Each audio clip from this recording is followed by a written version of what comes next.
if you have Trump and someone else, I'm just giving an example here, and you don't like the someone else, doesn't that then by default you're going with Trump? Does that make Yeah, you but that's insane? only if you're dumb enough to think that your choices are two things that are essentially the same. Like I said, I understand why some people support Trump.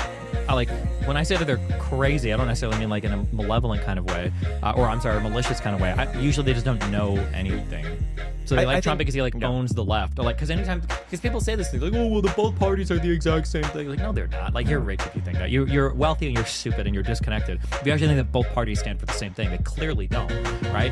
Abortion or Supreme Court justice picks are a really big example of that. Or support for same-sex marriages are a big example of that. The difference in the types of legislations that both people have passed is a huge example of that. The different approaches to foreign policy are a huge example of that. Like the two parties are very, very, very different in terms of what they stand for and represent. The only way you can think they're the same is if you just don't follow it much, or if you're pretty wealthy and insulated and you don't really care that much and you just like whoever's the funniest on Twitter. Yeah.